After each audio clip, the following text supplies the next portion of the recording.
Welcome to Marvel Vision, a podcast about Marvel, the MCU, and right now a ton of news coming your way. I'm Alex. I'm Justin. And if you've got tips or stories you want us to cover here on the podcast, you can always email us at comicbookclublive@gmail.com. But let's jump right into it. Bob Iger, CEO of Disney, had his quarterly, I believe, investor call, and they always run through upcoming slates, things to really hype up the stockbrokers. The hottest news source is a phone call when one rich guy talks to other rich people. It kind of is, though. He usually saves a bunch of things to hype people up, to get the stock price up. Very successful this time by surprise announcing Moana 2, for example, something that I don't think anybody knew was coming. Wild. Yeah, Frozen 3, talked more about that, talked about a bunch of stuff with Disney Parks. Plus, they bought Epic, which owns Fortnite, and now you're going to be able to shoot Olaf in the face, I assume. So that's pretty exciting. Wow, he's gotten my letters. But something that was mostly absent from the call, per our podcast, was Marvel. He confirmed that, yep, Marvel is reducing their output, something that he said on the past couple of calls and been pretty openly transparent about. He did say they're going to focus on stronger franchises in the future, and let's leave it at that. Again, that ties into a lot of the stuff that he's talked about before, where he said we need to focus on the marquee characters, meaning your Avengers, your Captain America, your Iron Man, etc., versus what some might consider second-tier characters like your She-Hulk and your Miss Marvel. I'm not saying I agree with that, but that's definitely what he's been pushing because they want to play it safe with the box office since they've really hit rock bottom here. And alarm bells went off because all he mentioned when they were talking about the 2025 slate is he mentioned Captain America Brave New World and Fantastic Four, among other movies that they're going to release in 2025. But that was it. However, and then I'll stop monologuing, we can talk about this stuff immediately afterwards, as they tend to do. They set down an updated theatrical slate and included all of the things that you'd expect on the theatrical slate. I'll read them now. Here's what's upcoming for Marvel from Disney. On July 26th of this year, we have Untitled Deadpool movie. Throw a title, guys. It's time. I want to just take a pause there because I don't know exactly when we're going to put this one up. We're taping this on Saturday. I feel like Super Bowl Saturday. Yes. But to that point, I think there's every chance, A, there's going to be a Deadpool 3 trailer in the Super Bowl, and B, they're probably waiting to announce the title until then, right? Yeah, agree. I think we're going to know the title. We will know this tomorrow in our timeline, but it's going to be out there, is what I'm saying. And I will mention there is a rumor about the title of Deadpool. I don't think this is real, but I do think this might be a joke they put in the trailer. The title being Deadpool and Friend. That's very funny. It is very funny. I don't think they'll actually put that on a marquee, but I think like doing that at the end of a trailer, very funny thing to do. Agree. I want to see some fun in the Super Bowl. Ryan Reynolds, Hugh Jackman, hanging out. Let's get some antics, guys. Wait, can I throw out one more probably wrong prediction while we're throwing out stuff early before the trailer potentially comes out? We don't even have confirmation. I think, first of all, we got Ryan Reynolds throwing out an If trailer. He's thrown out probably a Deadpool 3 trailer, probably in a Mint Mobile commercial or something. So he's probably already going to be the highlight of the Super Bowl ad-wise. But I think there's every chance if Taylor Swift is actually Dazzler in Deadpool 3, 100% they will put her in the trailer so that the Super Bowl becomes all about Ryan Reynolds and Taylor Swift. Well, that's amazing. That will be wild. I was thinking very much in the Taylor Swift universe. Do we get some sort of joke moment of like Hugh Jackman doing like a Travis Kelce and Ryan Reynolds sort of being his Taylor up in the booth? That's a fun joke area, I think, for them to be playing in. Yeah. We'll see. We'll know by not this time tomorrow. We're taping pretty early, but we rise early for Marvel news. Sure do. We got to get our nose to the grindstone. Just to get back to the theatrical slate. So on February 14th, 2025, Captain America Brave New World. May 2nd, 2025, Fantastic Four.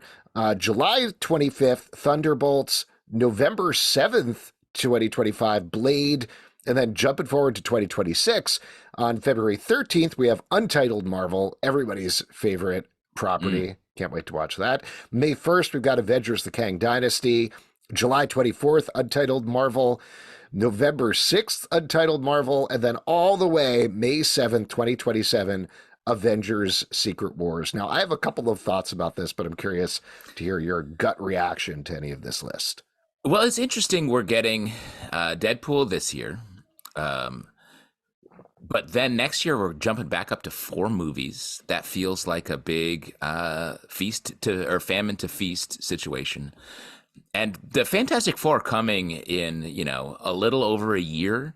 We haven't had any cast announcement yet. That's got to be coming soon.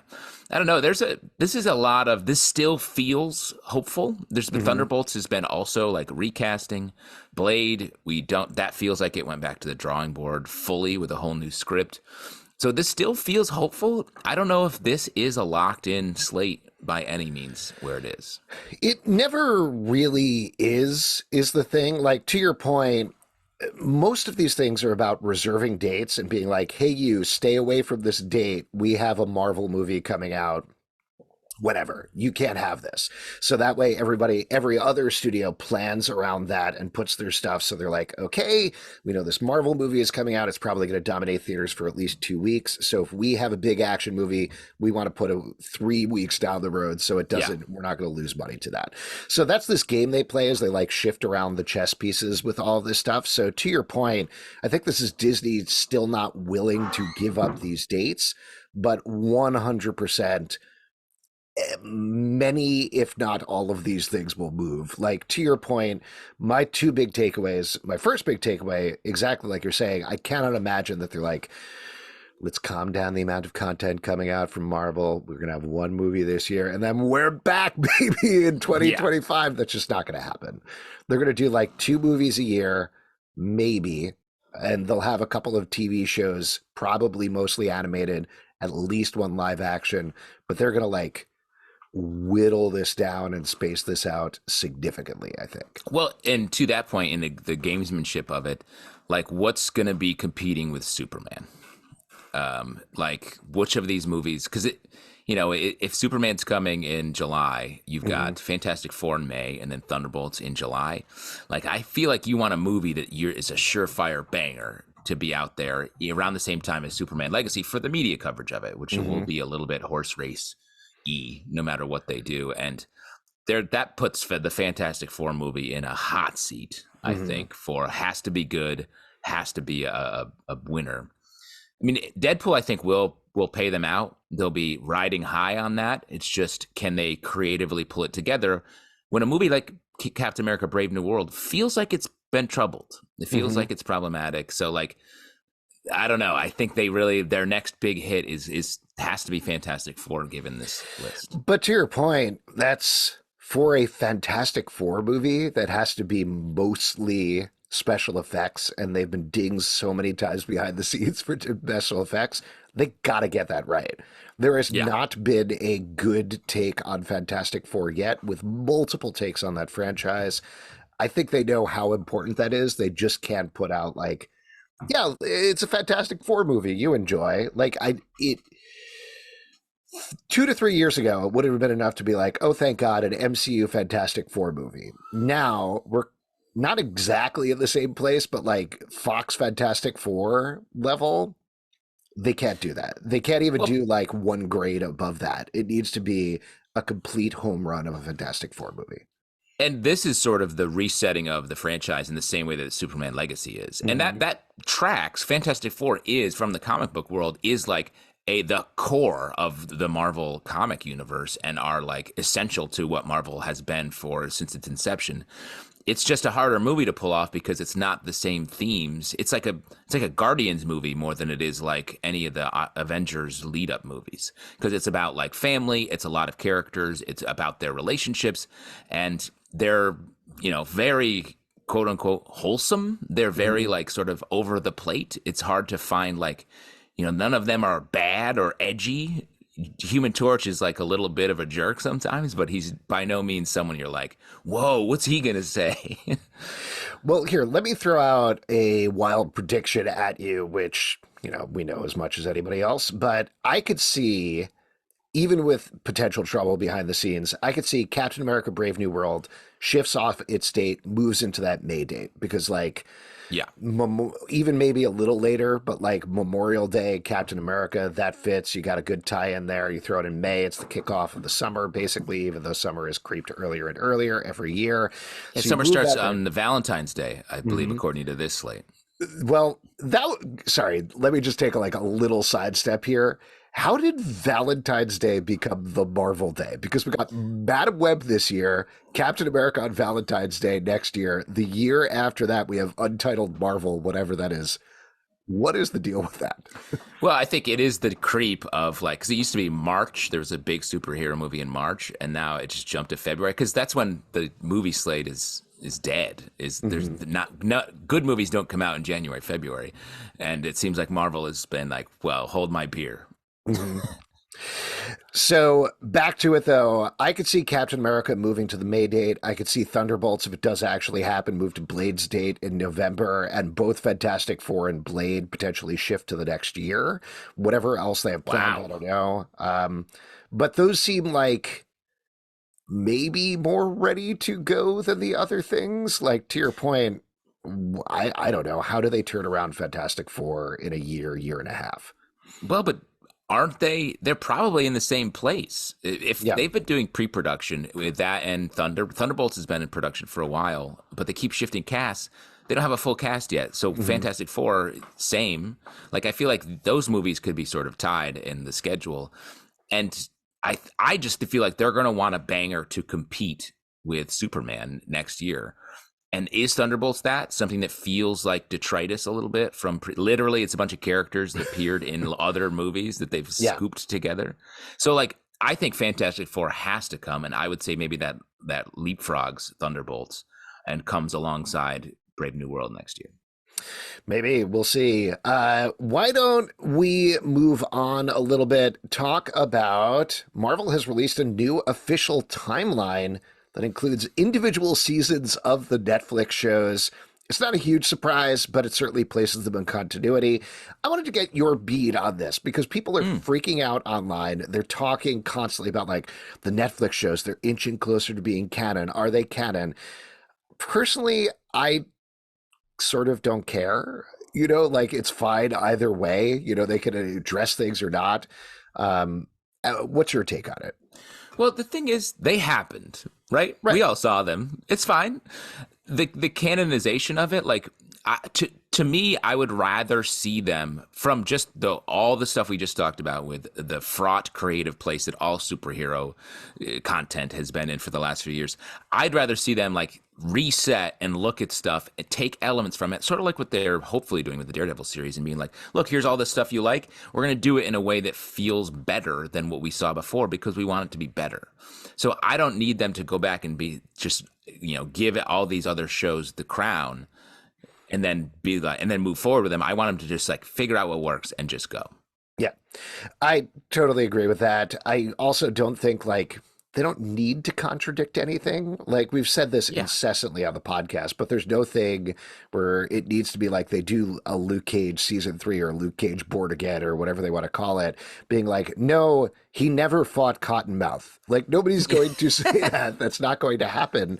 They're just going to go and be all right, let's weave the the thread through the needle a little bit and kind of go forward from there. And that's fine. That's why I'm not getting too hyped up about it. It's sure, now you have your Disney Plus watch order.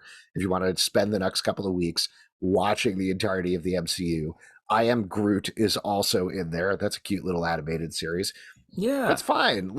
There's a lot of stuff that doesn't fit together, even with the live action movies that were supposed to fit together. It's okay. Enjoy what you enjoy and just go forward from there. Yeah. It doesn't all need to be in one neat box set, I guess is what I would say. Exactly. Getting back to Fantastic Four for a second, there was a bunch of back and forth this week where SAG-AFTRA was having an event and they listed Pedro Pascal as part of the cast of Fantastic Four. Then Matt Nice. Shackman, who is, I believe, directing it, posted it on Instagram, and then SAG-AFTRA deleted that listing, and then Matt Shackman deleted his entire Instagram account. Wow. Amazing. Yes. That's just how Marvel intended it to be rolled out. Exactly. I mean, we kind of knew that Pedro Pascal is probably playing Mr. Fantastic in Fantastic Four. This definitely makes me believe it more because Yes. here's a dirty little secret that people listening to the podcast might not know. Directors, writers, actors, pretty much everybody have no clue what's going on with press stuff at all times. Like, literally no idea. They see something online, they're like, cool, they announced this thing. Here we go. And Yeah, I'll post this. Well, and also they both don't know what's happening in the press, but they do know what they're doing with their lives way before we know what they're doing with their lives. That's how lives work. Mhm. So I think this all but confirms that Pedro Pascal will be Mr. Fantastic, which is great. And shouts, and let's pour one out for Matt Shackman's Instagram. Yeah. Last thing I'll say is I would also bet, and this is speculation, but SAG-AFTRA didn't know what they were talking about. I think they were like, oh, just did a search online. What is he doing recently? It listed him as Fantastic Four. So that was, I think, a big oopsie all around. Professional. Yes, I definitely agree that it was just a mistake to include that. And then they were like, oh, it's out. Boom. Maybe it was an astute fan at SAG-AFTRA was trying to be a little sneaky and got great confirmation out of it.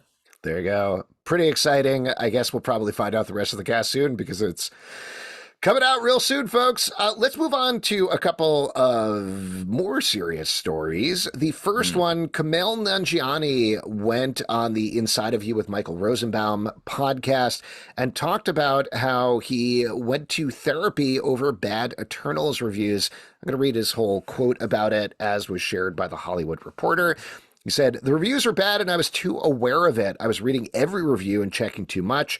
It was really, really hard because Marvel thought that the movie was going to be really, really well reviewed. So they lifted the embargo early and put it in some fancy movie festivals. And they sent us on a big global tour to promote the movie right as the embargo lifted. I think there was some weird soup in the atmosphere for why that movie got slammed so much, and I think not much of it has to do with the actual quality of the movie. It was really hard, and that was when I thought it was unfair to me and unfair to Emily, who is his wife, and I can't approach my work this way anymore. Some shit has got to change, so I started counseling. I still talk to my therapist about that. Emily says that I do have trauma from it. We actually just got dinner with somebody else from that movie, and we were like, that was tough, wasn't it? And he's like, yeah, that was really tough. And I think we all went through something similar. So full disclosure, we know Kumail Nanjiani from back in the day, from doing comedy and other stuff.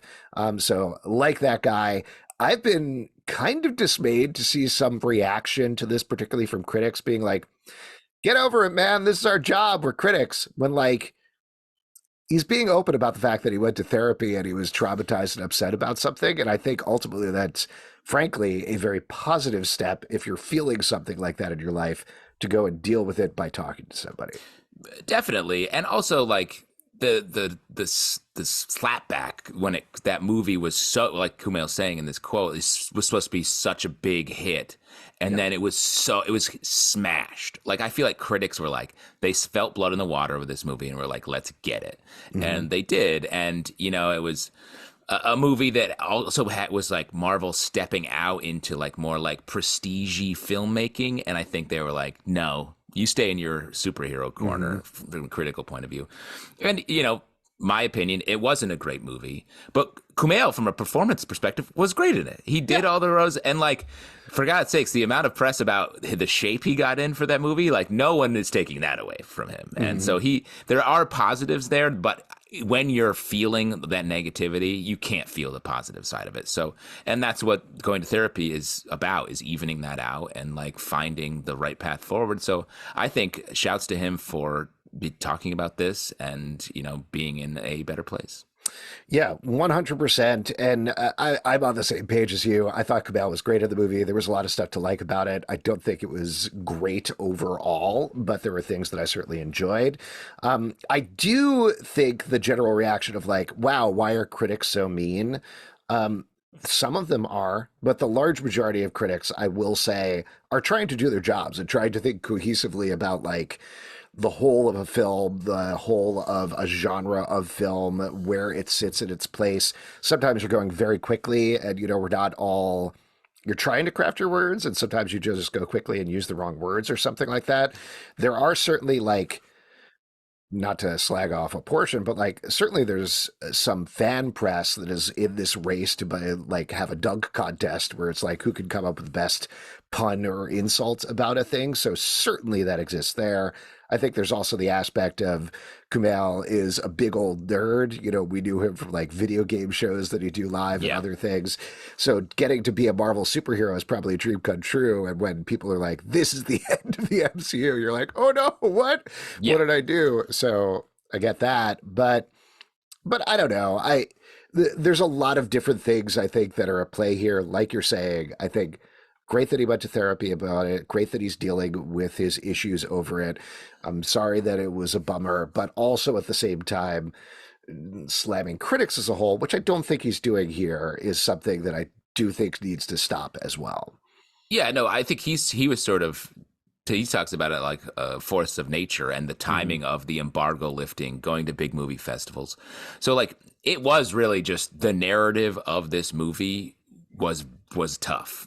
It like it being, like I said, that step out, like Marvel being like, we're going to do something very fancy, and then it not being as good as the other movies. It was like, it was hard not to talk about it in that context and judge the movie on its own. Maybe I'm wrong about this. Was it hot on the heels of Chloe Zhao doing Nomadland, or was it in like the same period as when it was being considered with Oscars? I honestly don't remember. Yeah, I think it was more that it was coming out when Chloe Zhao was coming off of all of that hype, and so a lot of the story of like Nomadland was like, and now she's doing a big budget Marvel movie, and then it came out, and it was like, what happened here? Who will? All right. Well, good for Kumail. Everybody else, leave him alone. Even sadder story here, though. A crew member has died on the set of Wonderman. His name, as was revealed by a GoFundMe, is Juan Spike Osorio. He was a rigger on the show. He fell from the catwalk. All we've really heard about this story, or at least all I've seen about this story so far, is we don't know what exactly happened, how he passed away, other than falling from the catwalk. His wife, I believe, put up the GoFundMe, which is gofundme.com/F/Juan Spike Osorio -WU. And it's raised over $170,000 so far. Really, she's just, they've lost a breadwinner in the family. She doesn't know if there's going to be legal issues involved or what's going to happen exactly. So that's mainly what she's asking about, is like, hey, I don't know what's happening in the future now because my husband just died. So Yeah. can I get some money? It's great that people are coming out and supporting that. This is always a sad, awful thing when it happens on set. Yeah, and like, it's dangerous. These jobs, and there's always, on any set, there's a focus on safety. Every set you have a safety. No matter if you're filming a dog park with dogs running around, puppies, you have a safety meeting at the top of every day where you go over issues so that things like this don't happen. But naturally they do, because you're doing dangerous things, especially like way up in the air, like it sounds like he was.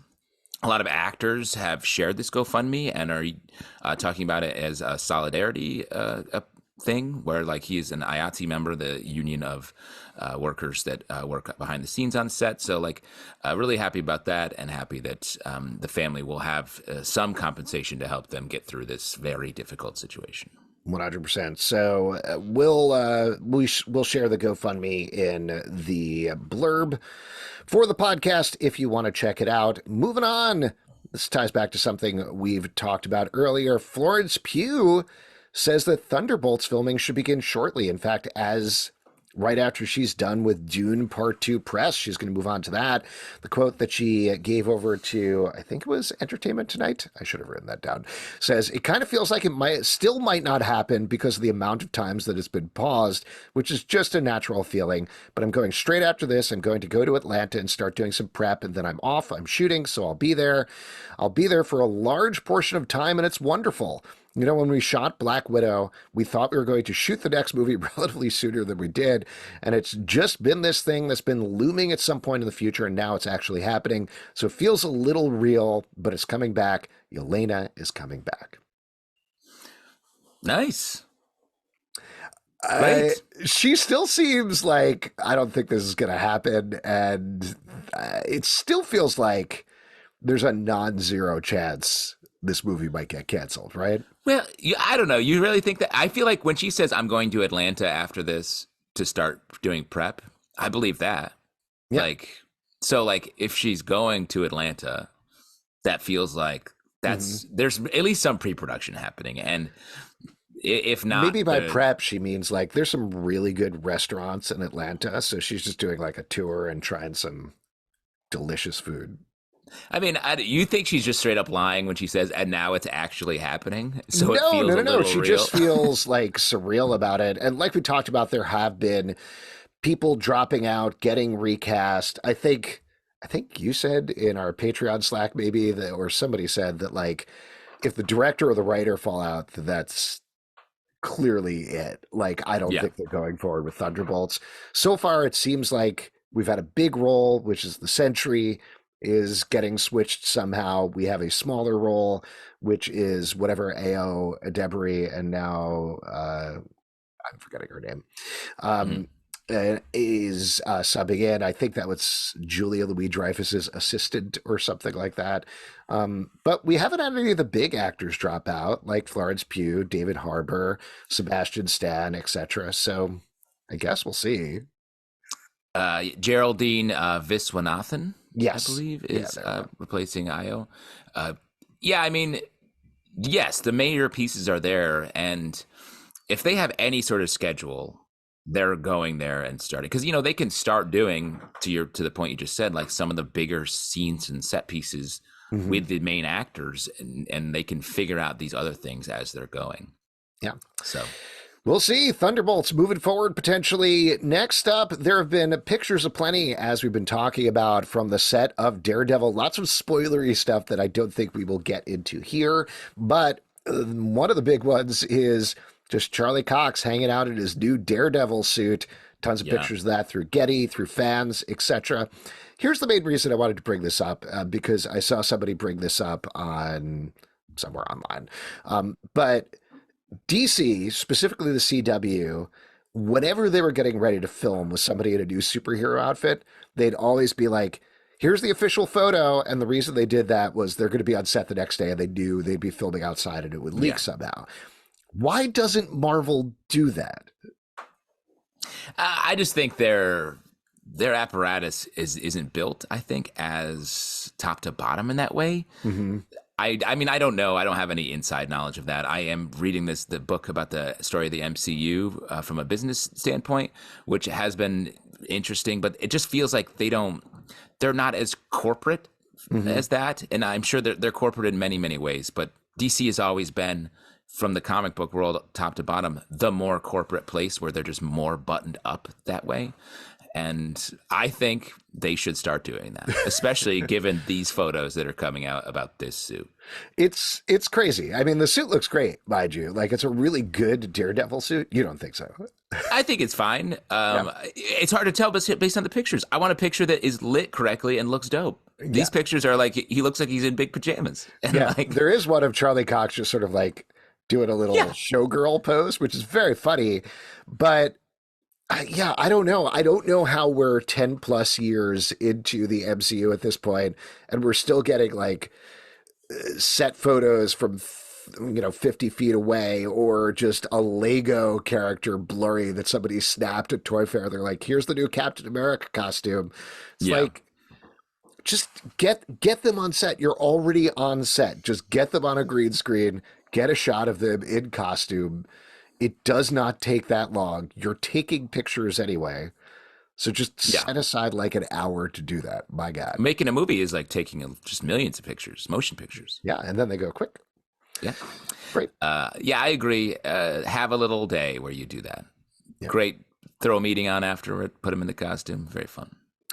Last but not least, let's talk about Ekko. The official viewing numbers for Ekko have come out. We talked about several podcasts back about how Disney was like, huge debut here on Disney Plus and Hulu, but didn't provide any numbers or anything like that. Now we have those numbers per Nielsen, and specifically for the week it came out, January 8th through 14th, 731 million minutes, coming in at number 10 on the overall list, which includes acquired things as well as streaming things. Now, I should have done some research here. Is this good? Is this number good or bad or what? What is this number? Well, so yes, that's what I was going to get into is 731 million minutes. They do that just overall. This is like Nielsen getting the streaming numbers from the households they can get the streaming numbers for. It's called. Sorry, that's the song from Rent, right? Yeah, 731 million minutes. There were 5 episodes of Ekko they aired. Anyway. You do the math. We don't do the math. Right. So compared to other things, it was way below like Fool Me, I think. There was the new Harlan Coben show on Netflix, which got over 2 billion minutes and was one of the biggest shows they've ever done. So by comparison, not great. What makes it also not totally great is this is between Disney Plus and Hulu. So you got to take that there in terms of like some sort of split. Obviously, people are not watching both at the same time, probably, I assume. Oh, that'd be a good way to get the minutes up. Also, 731 million minutes is about where like one episode of Loki debuts.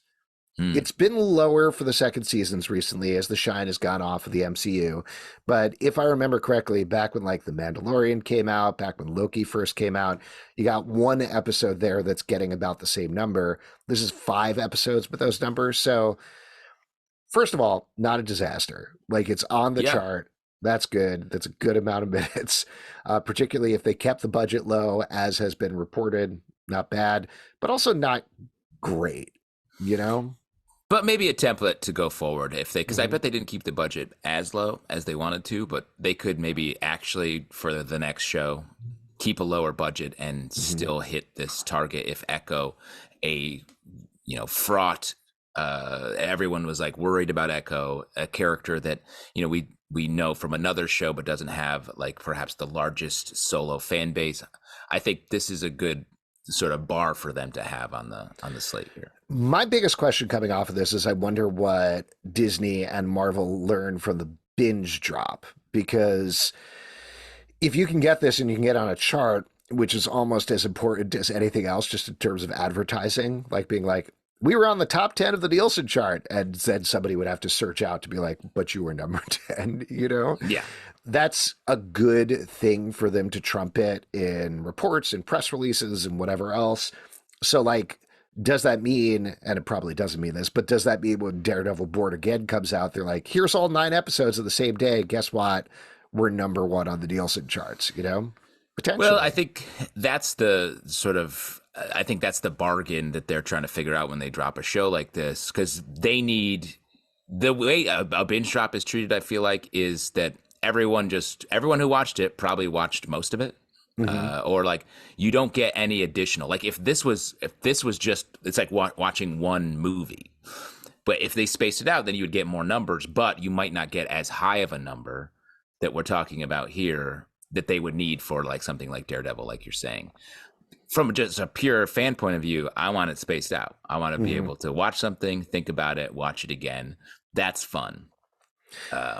This is less fun. And from just a press point of view, you want to like really get that, like, wow, the finale is so good. Yeah, and I don't think that's going to happen, mind you, with Agatha or with Daredevil, because those are both shows that people, even if they're god awful, people are going to watch every single week. They're going to talk about every week. They're going to have a cumulative effect because they're going to be like, here's this wild moment that happened in here.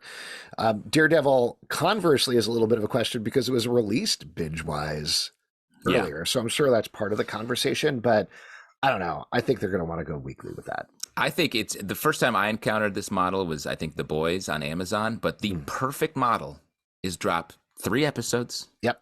And then one a week. It's perfect. You get your big binge number, you get people hooked, and then you get them to watch on 2 episodes even. But that's the way. Listen, that's the way. Totally agree.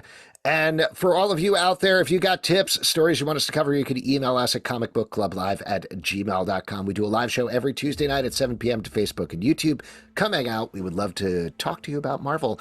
Apple, Spotify, Android, or the app of your choice to subscribe, listen, and follow the show, but not Google Podcasts, which is going away at the end of March. Subscribe anywhere else at Comic Book Live on Twitter/X, Comic Book Club Live on TikTok and Instagram, comicbookclublive.com for this podcast, and many more. Until next time, stay marvelous.